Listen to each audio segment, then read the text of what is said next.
जय हिंद दोस्तों, आप सभी का स्वागत है आपके अपने YouTube चैनल MHRG SSC पे। दोस्तों आज हम फिर से जीके के कुछ महत्वपूर्ण प्रश्नों को देखेंगे जो हमारे एग्जाम के लिए बहुत ही महत्वपूर्ण है। तो चलिए ज़्यादा देर ना करते हुए हम अपने क्वेश्चन की तरफ चलते हैं।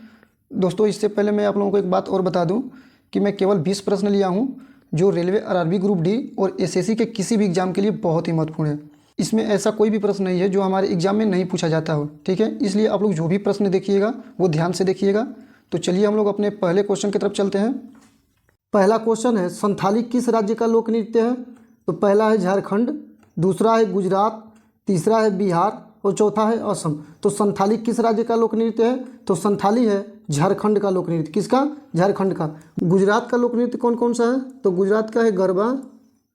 गरबा गरबा के बारे में तो सभी जानते होंगे। और है डांडिया,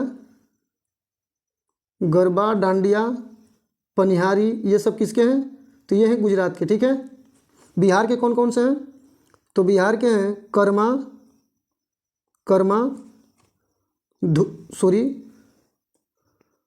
धोबिया, कर्मा, धोबिया, झरनी, फगुआ आदि, ठीक है। ये सब कहाँ के हैं? तो ये हैं बिहार के। असम का कौन सा है? तो असम का है बिछुआ, नटपूजा, बीहू, खेल गोपाल, ठीक है। खेल गोपाल ये सब कहाँ के हैं? तो ये हैं असम के, ठीक है। चलिए दूसरे क्वेश्चन की तरफ चलते हैं। दूसरा क्वेश्चन है, निम्नलिखित में से तमिलनाडु का राष्ट्रीय उद्यान कौन है? पहला है संजय गांधी राष्ट्रीय उद्यान, दूसरा है ओरंग राष्ट्रीय उद्यान, तीसरा है इंदिरा गांधी राष्ट्रीय उद्यान और चौथा है समुद्री राष्ट्रीय उद्यान। तो तमिलनाडु का राष्ट्रीय उद्यान कौन है? तो तमिलनाडु का राष्ट्रीय उद्यान है इंदिरा गांधी राष्ट्रीय उद्यान। कौन है? इंदिरा गांधी राष्ट्रीय उद्यान। संजय गांधी राष्ट्रीय उद्यान कहाँ का है? तो संजय गांधी राष्ट्रीय उद्यान है महाराष्ट्र का। कहाँ का? महाराष्ट्र का। देखिए यहाँ पर ध्यान दीजिएगा, यदि आपसे कहे कि संजय गांधी राष्ट्रीय उद्यान कहाँ पर है तो आप बताएंगे महाराष्ट्र में, लेकिन यदि केवल पूछे कि संजय राष्ट्रीय उद्यान कहाँ पर है तो आप बताएंगे मध्य प्रदेश, ठीक है। संजय गांधी राष्ट्रीय उद्यान कहे तो महाराष्ट्र, लेकिन केवल संजय राष्ट्रीय उद्यान कहे तो मध्य प्रदेश, ठीक है। दूसरा है ओरंग राष्ट्रीय उद्यान। तो ओरंग राष्ट्रीय उद्यान कहाँ पर है? तो ओरंग राष्ट्रीय उद्यान है असम में। कहाँ पर? असम में। चौथा है समुद्री राष्ट्रीय उद्यान। तो समुद्री राष्ट्रीय उद्यान कहाँ पर है? तो समुद्री राष्ट्रीय उद्यान है गुजरात में। कहाँ पर? गुजरात में, ठीक है। इसको आप लोग ऐसे भी याद कर सकते हैं कि गुजरात कहाँ पर स्थित है? तो गुजरात जो है समुद्र के किनारे स्थित है, तो समुद्र से आप समुद्र राष्ट्रीय उद्यान याद रखिएगा, ठीक है। चलिए तीसरे क्वेश्चन को देखते हैं। तीसरा क्वेश्चन है, अंतर्राष्ट्रीय महिला दिवस किस तिथि को मनाया जाता है? पहला है 22 अप्रैल, दूसरा है 8 मार्च, तीसरा है 23 जनवरी और चौथा है 26 जनवरी। तो अंतर्राष्ट्रीय महिला दिवस किस तिथि को मनाया जाता है? तो अंतर्राष्ट्रीय महिला दिवस मनाया जाता है 8 मार्च को। किस तिथि को मनाया जाता है? 8 मार्च को। 22 अप्रैल को क्या मनाया जाता है? तो 22 अप्रैल को मनाया जाता है विश्व पृथ्वी दिवस। क्या मनाया जाता है? विश्व पृथ्वी दिवस, ठीक है। 22 अप्रैल को विश्व पृथ्वी दिवस मनाया जाता है। और 23 जनवरी को क्या मनाया जाता है? तो 23 जनवरी को पराक्रम दिवस मनाया जाता है। क्या मनाया जाता है? पराक्रम दिवस। 26 जनवरी को सबको पता ही होगा कि 26 जनवरी को गणतंत्र दिवस मनाया जाता है। चलिए चौथे क्वेश्चन को देखिए। चौथा क्वेश्चन है, खो खो खेल में कितने खिलाड़ी होते हैं? पहला है 15 खिलाड़ी, दूसरा है 9 खिलाड़ी, तीसरा है 7 खिलाड़ी और चौथा है 5 खिलाड़ी। तो खो खो खेल में कितने खिलाड़ी होते हैं? तो खो खो खेल में 9 खिलाड़ी होते हैं। कितने खिलाड़ी होते हैं? 9 खिलाड़ी। 15 खिलाड़ी किस खेल में होते हैं? तो 15 खिलाड़ी होते हैं रग्बी फुटबॉल में। किस में? रग्बी फुटबॉल, ठीक है। रग्बी फुटबॉल में 15 खिलाड़ी होते हैं। और 7 खिलाड़ी किस में होते हैं? तो 7 खिलाड़ी होते हैं कबड्डी में। किस में? कबड्डी में 7 खिलाड़ी होते हैं तथा 5 खिलाड़ी फुटबॉल में होते हैं। किसमें? फुटबॉल में। यहाँ पर एक बात याद रखिएगा कि 15 खिलाड़ी का है तो रग्बी फुटबॉल में, ठीक है, और 5 खिलाड़ी का है तो केवल फुटबॉल में। छठवां क्वेश्चन है कि विश्व का सबसे ऊंचा पर्वत कौन सा है? पहला है गार्डविन आस्टीन, दूसरा है कंचनजंगा, तीसरा है माउंट एवरेस्ट और चौथा है इनमें से कोई नहीं। तो विश्व का सबसे ऊंचा पर्वत कौन है? तो विश्व का सबसे ऊंचा पर्वत है माउंट एवरेस्ट। कौन है? Mount Everest. ये कहाँ पर है? तो ये नेपाल में स्थित है। इसकी ऊंचाई कितनी है? तो इसकी ऊंचाई है 8,848 मीटर। कितनी है? 8,848 मीटर। गार्डविन आस्टीन को देख लीजिए। तो गार्डविन आस्टीन को केटू के नाम से भी जाना जाता है। किसके? केटू के नाम से भी जाना जाता है। यह दुनिया की दूसरी सबसे ऊंची चोटी है। गाढ़वी आस्तीन दुनिया की दूसरी सबसे ऊंची चोटी है। कंचनजंगा क्या है? तो कंचनजंगा जो है भारत की सबसे ऊंची चोटी है और दुनिया की तीसरी ऊंची चोटी है। ठीक है, दुनिया की यदि पूछे तो तीसरी ऊंची चोटी और भारत की पहली ऊंची चोटी है। चलिए 7वें क्वेश्चन को देखिए। 7वां क्वेश्चन है बिछौला झील किस राज्य में स्थित है? पहला है उत्तराखंड, दूसरा है केरल, तीसरा है हिमाचल प्रदेश और चौथा है राजस्थान। तो बिछौला झील किस राज्य में स्थित है? तो बिछौला झील राजस्थान में स्थित है। ठीक है, उत्तराखंड में कौन सी झील स्थित है? तो उत्तराखंड में नैनीताल झील, नैनीताल झील, भीमताल झील और देवताल झील, ये सब जो है उत्तराखंड में स्थित है। केरल में कौन है? तो केरल में है पेरियार झील,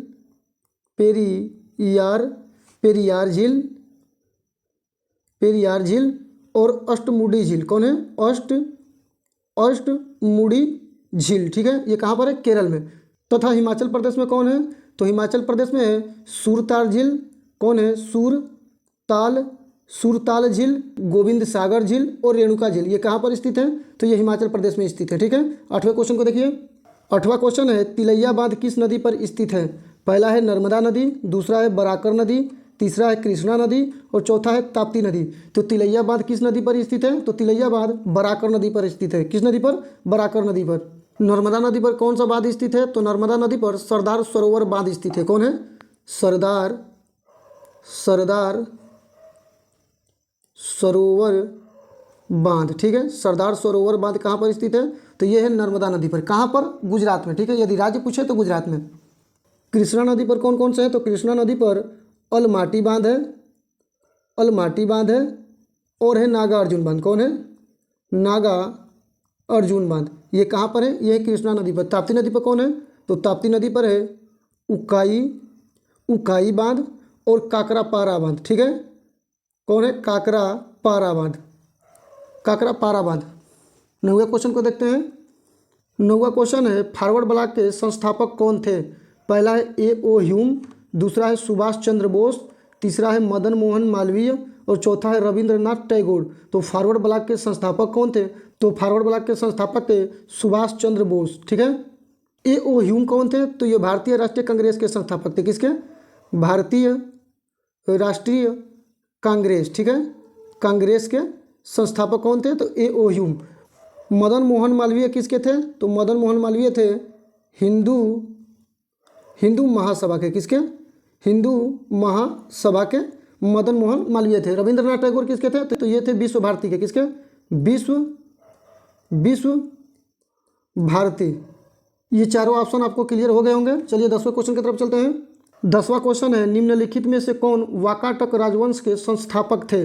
पहला है प्रभावती गुप्ता, दूसरा है प्रवर सेन द्वितीय, तीसरा है प्रवर सेन प्रथम और चौथा है विंध्य शक्ति। तो कौन वाकाटक राजवंश के संस्थापक थे? तो वो थे विंध्य शक्ति। कौन? विंध्य शक्ति। चलिए देखते हैं 11वां क्वेश्चन क्या है। 11वां क्वेश्चन है निम्नलिखित में से किसे नाट्य शास्त्र का रचयिता माना जाता है? पहला है भरत मुनि, दूसरा है कौटिल्य, तीसरा है आर्किमिडीज और चौथा है राजकुमार वर्मा। तो किसे नाट्य शास्त्र का रचयिता माना जाता है? तो नाट्य शास्त्र का रचयिता भरत मुनि को माना जाता है। ठीक है, यदि आपसे पूछे कि भरत मुनि का जीवन काल कितना बताया गया है, तो भरत मुनि का जीवन काल बताया गया है 400 ईसा पूर्व से 100 ईस्वी तक। ठीक है, 100 ईस्वी तक। कौटिल्य किसके रचयिता हैं? तो कौटिल्य हैं अर्थशास्त्र के रचयिता। किसके? अर्थशास्त्र के रचयिता कौन है? कौटिल्य। ठीक है, तीसरा है आर्किमिडीज। आर्किमिडीज जो है इन्हें गणित के पिता के नाम से जाना जाता है। राजकुमार वर्मा कौन है? तो राजकुमार वर्मा जो है इनकी एक रचयिता है, उसका नाम है सप्तकिरण। क्या नाम है? सप्तकिरण। चलिए 12वें क्वेश्चन को देखते हैं। 12वां क्वेश्चन है सौरमंडल की खोज किसने की थी? पहला है गैलीलियो, दूसरा है एडवर्ड जेनर, तीसरा है कापरनिकस, चौथा है APJ अब्दुल कलाम। तो सौरमंडल की खोज किसने की थी? तो सौरमंडल की खोज की थी कापरनिकस ने। किसने? कापरनिकस ने। गैलीलियो किसका खोज किया था? तो गैलीलियो जो है दूरबीन का खोज किया था। किसका? दूरबीन का खोज कौन किया था? गैलीलियो। एडवर्ड जेनर जो है किसकी खोज किए थे? तो ये किए थे चेचक के टीके की खोज। किसके? चेचक के टीके की खोज। ठीक है, ये कब किए थे? तो 1996 ईस्वी में। ठीक है, 1996 ईस्वी में एडवर्ड जेनर ने चेचक के टीके की खोज की थी। APJ अब्दुल कलाम के बारे में तो सबको ही पता होगा कि APJ अब्दुल कलाम जो है ये मिसाइल की खोज किए थे, इसलिए इन्हें मिसाइल मैन के नाम से भी जाना जाता है। चलिए दोस्त, हम लोग अपने अगले क्वेश्चन को देखते हैं। 13वां क्वेश्चन है, पृथ्वी का गुरुत्वाकर्षण बल कितना है? पहला है 10.8 मीटर प्रति सेकंड स्क्वायर, दूसरा है 8.5 मीटर प्रति सेकंड स्क्वायर, और तीसरा है 11.8 मीटर प्रति सेकंड स्क्वायर, और चौथा है 9.8 मीटर प्रति सेकंड स्क्वायर। तो पृथ्वी का गुरुत्वाकर्षण बल कितना है? तो पृथ्वी का गुरुत्वाकर्षण बल है 9.8 मीटर प्रति सेकंड स्क्वायर। चलिए दोस्त, 14वें क्वेश्चन को देखते हैं। 14वां क्वेश्चन है, मुगल सराय जंक्शन का नाम बदलकर क्या कर दिया गया है? पहला है एपीजे अब्दुल कलाम जंक्शन कर दिया गया है, या पंडित दीनदयाल उपाध्याय जंक्शन कर दिया गया है, या अटल बिहारी वाजपेयी जंक्शन कर दिया गया है, या चौथा है बाल गंगाधर तिलक जंक्शन कर दिया गया है। तो मुगल सराय जंक्शन का नाम बदलकर क्या कर दिया गया है? तो मुगल सराय जंक्शन का नाम बदलकर पंडित दीनदयाल उपाध्याय जंक्शन कर दिया गया है। क्या कर दिया गया है? पंडित दीनदयाल उपाध्याय जंक्शन कर दिया गया है। चलिए 15वें क्वेश्चन को देखते हैं। 15वां क्वेश्चन है, किस शहर ने दुनिया का पहला ऊर्जा साक्षर शहर बनाने का लक्ष्य रखते हुए जलवायु मिशन का शुरुआत किया है? पहला है इंदौर, दूसरा है केरल, तीसरा है लखनऊ, और चौथा है गुजरात। तो जलवायु मिशन की शुरुआत किसने की है? तो वो की है इंदौर ने। चलिए 16वें क्वेश्चन को देखते हैं दोस्त। 16वां क्वेश्चन क्या है? तो 16वां क्वेश्चन दिया है, आरएनए का प्राथमिक कार्य क्या होता है? पहला है अनुवाद करना, दूसरा है प्रतिकृति बनाना, तीसरा है प्रोटीन संश्लेषण, और चौथा है प्रकाश संश्लेषण। तो आरएनए का प्राथमिक कार्य क्या है? तो आरएनए का प्राथमिक कार्य है प्रोटीन संश्लेषण। क्या है? प्रोटीन संश्लेषण।